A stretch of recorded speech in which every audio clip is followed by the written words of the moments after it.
সমান কুল্লুহুম ফারাক কালাম ওয়াহিদ। এই মেথডে হয় আপনি মাল নাই একদম মানতে পারে। মদিনার লোক চিরকাল নরম, আজও নরম।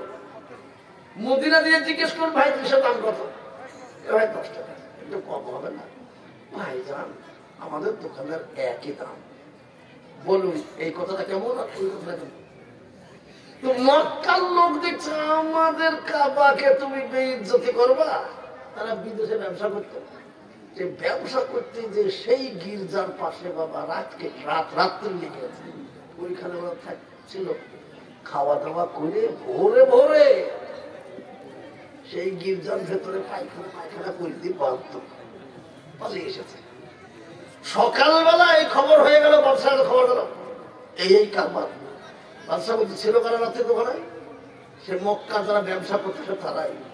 ও বুঝতে পেরেছি, তোদের কাবার থেকে ভালো কাবা আমি তৈরি করেছি, তাইতে রাগে তোমরা আমাদের এখানে পায়খানা করে দিয়েছ। চলো, হাতে ঘোড়া লোক নষ্ট করলি, এবার কাবা শরীফকে ভাঙলে শেষ করে দেওয়ার জন্য চলে আসছে। সেই সময়ে কাবা শরীফের মোতোয়াল্লি কে ছিল জানেন?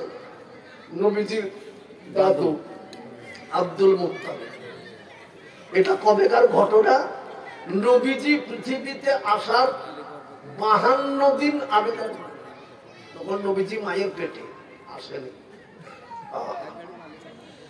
ছুটে এসে মক্কার কিছু লোকে বলছে আব্দুল মুত্তালিব তুমি এই কাবা শরীফের মোতওয়াল্লি, তো তুমি কি খবর জানো? তো বলে কি খবর? আব্রাহা বাদশাহ লক্ষ লক্ষ সৈন্য সামন্ত নিয়ে আসছে। কিসের জন্য? তো বলে নিয়ে আসছে তোমার কাবা ঘরকে ভাঙবে। তো আব্দুল মুত্তালিব বলছে তাদের কাবা ঘরকে ভাঙতে চাই, তাহলে তোমরা সবাই এক জায়গায় হও, মোকাবেলা করবো। বাবারে তার যা সৈন্য সামন্ত আমরা পাইবো না, তোমার ঘর তুমি দেখো। আব্দুল মুত্তালিব বলছে আমার ঘর? হ্যাঁ আমার ঘর। হ্যাঁ পোকারা দরজাটা মেরে দিয়ে শিকলটা তুলে দিয়ে বলছে তাহলে তোরাও যখন থাকবি না তাহলে আমি একা কি করবো? যার ঘর সে দেখুক। যার ঘর সে দেখুক মানে কার ঘর? কার ঘর? কাকে দিয়ে গেল? আল্লাহকে দিয়ে গেল। আল্লাহ বলছেন ফেরেশতারা তাকিয়ে দেখলে আজ আমার ঘরকে বাঁচাবে পৃথিবীর কোন মানুষ নাই। আব্দুল মুত্তালিব দেখভাল করতো, তো সেও আজকে আমাকেই দায়িত্ব দিয়ে গেল যার বসে দেখুক। তাই আল্লাহ বলছেন কাউরির দরকার নাই, আজ আমার জিনদের দরকার নাই, মানুষের দরকার নাই, ফেরেশতার দরকার নাই, জীবজন্তু জানোয়ারের দরকার নাই। আমার ঘর আমি কেমন করে বাঁচাবো দেখেলে। যারা বলুন সুবহানাল্লাহ সুবহানাল্লাহ। এইবার এদিকে আব্দুল মুত্তালিব ওই দিকে চলে যাচ্ছে। কোন দিকে? যেদিকে সে বাদশা আসছে। কে একজন বলে দিয়েছে বাদশাকে কি ওই যে বুড়ো আসছে, বুড়ো, হ্যাঁ ওই বুড়ো ওই ঘরের মালিক, তাই নাকি? হ্যাঁ। বাদশা বলছে এই বুড়ো, কি হলো, কোথায় এসেছ? বাবা আমার সকাল থেকে একটা গাধা হারিয়ে গেছে, খুঁজে পাচ্ছি না। তো শুনতে পেলাম না যে তোমাদের এখানে বলে মেলা গাধা আছে, তো তোমার গাধা দেখে দেখে আমার গাধা আসে না, তো তাই খুঁজতে এসেছি। তাহলে তুমি গাধা নিয়ে পাবো, আমরা কি করতে এসেছি জানো? কি করতে? তোমার ওই কাবা ঘর ভাঙতে। তোরা ভুল বলছিস রে, ও ঘর আমার নয়, ও ঘর আমার নয় রে, ও ঘর যার সে দেখবে আমার গাধা, তাই আমি গাধা নিয়ে ব্যস্ত। তাই যার ঘর সে দেখবে, নিশ্চয়ই দেখবে। এই চলো, যেমন চলো বলেছে। আর বুঝতেই পেরেছেন আল্লাহ বললেন আজ কেউ নাই আমার ঘরকে বাঁচাবে। আবাবিল ছোট্ট ছোট্ট চড়ুই পাখির সমান পাখি, তাদেরকে বলল লাখ লাখ ঝাঁক ঝাঁক পৃথিবীতে নাম, পায়ে করে ছোলার সমান দুটো করে দানা নে, মোটরের সমান দুটো করে কাঁকরের দানা লে, নিয়ে আকাশে উড়তে থাক। উড়তে থাকলো, ঝাঁক ঝাঁক উড়তে লেগেছে। এবার আল্লাহকে বলছে পাখিরা, আল্লাহ এতটুকু পাথরে হাতির জন্য কি হবে? তা তোদেরকে দেখতে হবে না, তোদের কাজ তোরা করবি আর আমার কাজ আমি করবো। জোরে বলুন সুবহানাল্লাহ। আল্লাহু আকবার। লাখ লাখ ঝাঁক ঝাঁক পাখি উড়তে লেগেছে। এবার চলে আসছে। ইতিহাস খুললে দেখতে পাওয়া যায় মানুষে বুঝে না, কিন্তু জন্তু জানোয়ারে বুঝতে পারে রে বাবা। এবার হাতিদের ভেতরে সর্দার হাতি ছিল, সাদা হাতি, শ্বেত হাতি, সে বসে পড়েছে, আর উঠছে না। তামাম হাতি বসে পড়েছে, তামাম ঘোড়া শুয়ে পড়েছে, এক হাতি ঘোড়ার উঠছে না। এত মার মারছে কিন্তু হাতি ঘোড়া ওঠে না রে বাবা। এমন টাইমে সে আবরাহা বলল, চলো হাতি ঘোড়া না উঠে আমরা যাবো। এই যেমন যাবো বলে চলো বলেছে, আর পা যেমন তুলেছে, আল্লাহ বলছেন তাইরান আবাবিল, ও উড়নে মালা পাখি কারা আছো? এবার তোমাদের পায়ে করে যে দানা নিয়ে উড়েছো, সেই দানা এবার ছাড়িতে থাকো ওদের উপরে। এইবার ঝাঁক ঝাঁক এমনি করে উঠছে বাবা, আর উপরে যেমন দানা ছাড়ে। তফসিরে এসেছে একটা কাকরের দানা হাতির পিঠের উপরে পড়ে তো বুলেটের গুলির মতো হাতির পিঠ ঝাঁঝরা হয়ে শেষ হয়ে যায়। এই করতে করতে তামাম হাতি ঘোড়া লস্কর শেষ হয়ে গেল, আবরাহা বাদশা শেষ হয়ে গেল। আল্লাহু আকবার। আল্লাহর ঘর আল্লাহ বাঁচিয়ে নিলেন। জোরে বলুন সুবহানাল্লাহ। আজ আমাদের বাবরি কেন নষ্ট হলো রে বাবা? আমরা আমরা আমরা মুসলমান পরিচয় দিচ্ছি, কিন্তু মুসলমান কেউ নাই রে বাবা। একজন বলছে কিসের জন্য ভাঙবে, আর একজন বলছে সরকারের কাছে কে বাধা দেবে, কি বলেন? আরেকজন বলছে বাধা দিচ্ছি হারাবো। এক একজন এক এক রকমের। আরে তোমার তো ইমানই নাই, তোমার তো পাকা ইমানই নাই। আল্লাহ বলছেন এরা এত মুনাফিক, এই জন্য ওই ঘরকে আমি বাঁচালাম না, তাহলে ও ঘর সুবহানাল্লাহ। কি গো, আল্লাহ ইচ্ছা করলে পারতেন না? আল্লাহ ইচ্ছা করলে পারতেন না?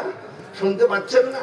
যারা বেশি বেঈমান তাদের দেশে মাঝে মাঝে খবর আসছে ভূমিকম্প, 1 মিনিট ভূমিকম্প হইলো তো সব 10 তলা 20 তলা 50 তলা বিল্ডিং উল্টি পাল্টি সব কি হচ্ছে কি হচ্ছে না। তো আল্লাহ ইচ্ছা করলে পারে এখনো হবে, বা তোমরা থামো, চুপ করো। কিন্তু আল্লাহ আপনাদেরকে বলে দিয়েছে তোমরা ভুল করো না, তোমরা ভুল করো না। ওয়াতাসিমু বিহাবলিল্লাহ, আল্লাহর রশিটাকে মজবুত করে ধরো, একত্রিত ভাবে, একা একা নয়, একসাথে। একসাথের মতলব আমি আপনাদের দিই, কেমন একটা উদাহরণ দিই, চট করে বুঝে আসবে। বা একটা বাপের 5টা বেটা, বেটাদেরকে MA পর্যন্ত পাশ করিয়েছে, সব বেটা চাকরি হয়ে গেছে। এবার চাকরিজীবী বিবি এসেছে, তারা এবার এসে কানের গোড়াতে বাবা গ্যাস ফিট করেছে। কাদের? আপন আপন স্বামীর কানে গ্যাস গ্যাস মারছে। আর অমনি বড় বেটা এসে বলছে, আব্বা কি হলো?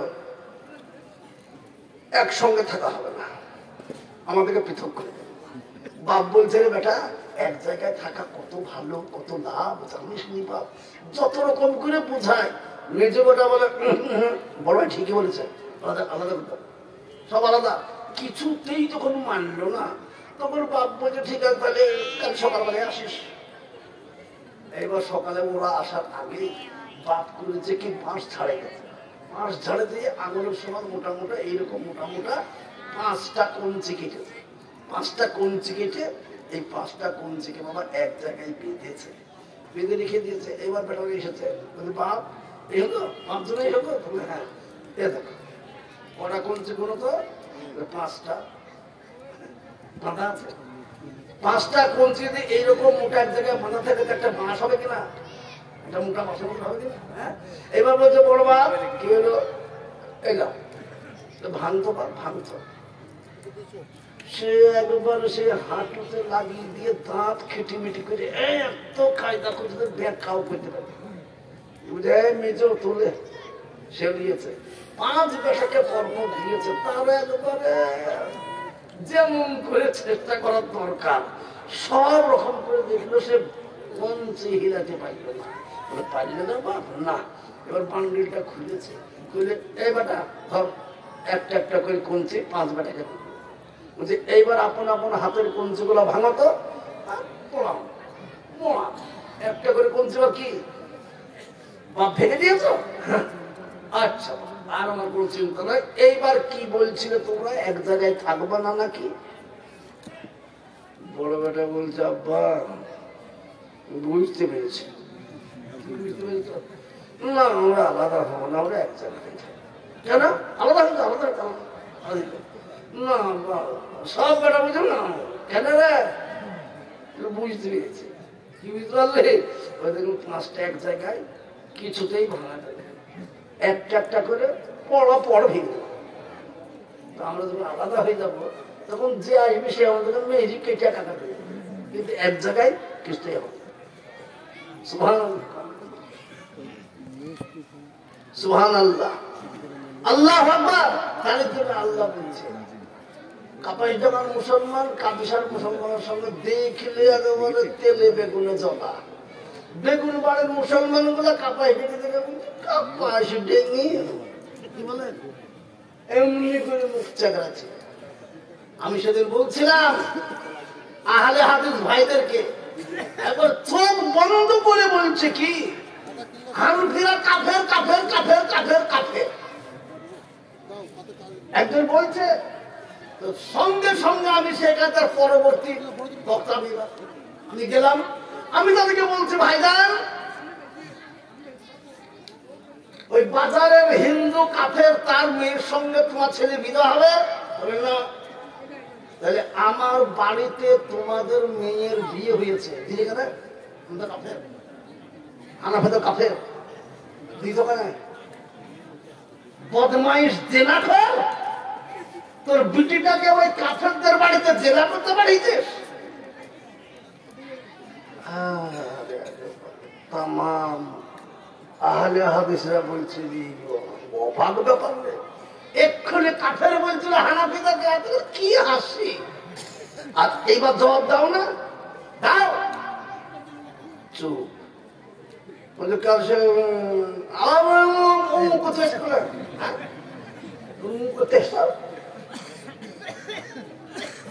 যেদিন হিন্দুস্তানে হিন্দু মুসলমান রাইট লাগবে জোরে বলো, সেদিন বেগুন বাড়িতে ঢুকে বলবে কি তারা যে আহলে হাদিসি থেকে মানুষ নেই, কাপাই বলবে না?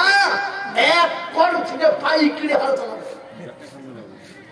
হ্যাঁ, আর আজকে তুমি বিভাজন তৈরি করতে এসেছ। আরে তোমার আইনে তুমি যেভাবে পারবা ইসলামকে মেনে চলো, আমার আইনে আমি যেভাবে পারবো ইসলামকে মেনে চলবো। ইসলামের ভেতরে শিরক বেদাতটা না থাকলেই হলো, হারামটা না থাকলেই হলো, বাদ বাকি চলো ইসলামকে মেনে চলো। তুমি কে এখানে হাত হাত তুলছে, কে এখানে হাত বাঁধছে, কেউ লাকাল হামদান কাসরান তাইয়িবান মুবারাকান কি বলছে, কে জোরে আমিন বলছে, কে আস্তে আমিন বলছে। এলি ঝগড়া করো না। জোরে বলা হাদিসও আছে, আস্তে বলা হাদিসও আছে। এখানে তাহরিমা বাদাও আছে, এখানে তাহরিমা বাদাও আছে। খবরদার যে যেটাকে মেনে চলছে সেইভাবে মেনে চলো। খবরদার বিরোধ করতে যে একে নিজেদের ভেতরে শূন্যতা তৈরি করো না। ঠিক কথা ঠিক হবে? ঠিক জোরে বল, ঠিক হবে? ঠিক। আল্লাহু আকবার। সেই জন্য আমি বলছি বাবজিরা আমার, আসুন আল্লাহ কোরআনে বলে দিয়েছে ওয়াতাসিমু বিহাবলিল্লাহি জামিআ শব্দ ব্যবহার করা হয়েছে। আল্লাহর রশিকে মজবুত করে ধরো। একা একা বলেনি, জামিআ একত্রিত ভাবে একসাথে। তো আমরা ইনশাআল্লাহ কাপাসডাঙ্গা এই দিঘির পাড়াতে আজকে যে মহিলা মাদ্রাসা তৈরি হয়েছে, আমি আগেই আপনাদেরকে সংক্ষিপ্ত ভাবে উদাহরণ দিয়েছি। কি সেটা সংক্ষিপ্ত ভাবে উদাহরণ